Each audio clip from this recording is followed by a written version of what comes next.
Bisan asa kita danod sa panahon bay ba. Dili gyud na malikayan ning kaon-kaon. Samot na ining kaon nimo puro na lang libre. Maayong hapon bay. Bag-o pag nag-out sa klase naglaglaag na. Pero swerte sa kining laaga bay kay nasugatan mo tong mama ni Gary ug ati ug iyang iyaan. Kay mudong man daw ni sila sa Binson kay mamalit. Pero believe ko sa kong amigo baka nagpalamlambing mas iyang mama. Magnaapod guro ni gusto paliton. Kay naabot naman ta sa Binson. Kay aduna man dai sila paliton nga washing machine. Nakaingon namang mamang Gary. Kay gikapoy na maglaba day ang mama. Mao nang pagbinutan na lang bay. Lago ra ba kag sinuotan? Murag ako. Kay sa dihang nagpaabot mi, nakanahon na si Gary nga maglaglaag sa mi. Tuyo kung sa dala ng mga alturas, bahala ko'y kwarta. Pero believe sa kong Gary, kay snappy man daw kayo ni siya. Pero makakitag chicks nga niyang reaction.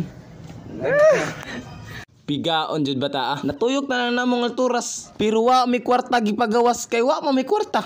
Saon na lang pagawas. Kay naabot na po daan is duan-duaan sa mga bata. Unsa lang po kay trip ani. Pero ani gitas bola nga atong ginahan. Kay nahuman na magigit sa maong nangadton migbalik kay gipanggotom naman. Yan nilargo na lang po bismang inasal. Syempre mao gid atong paborito. Pero pasalamat ba tas ati ug mama ni Gary kay gilibrihan ta. Maong kapili-pili po gud dire. Nagpili-pili mura bag di libre. Kasi pag human na mag-order diha, naglingkod-lingkod pa mi diha ka nagpaabot mi sa among order. Mura gigotom na gid ning bata kasi na may nagbot-bot sa yung order. Nag-uniform pa ito karon gihubuan na. Kay gigamyan may kanon mao magbahukad mi. Believe sa kong Gary kay di naman nabuyan tigukad. Siyempre kita magbahukad budda ay. Tara mga unta.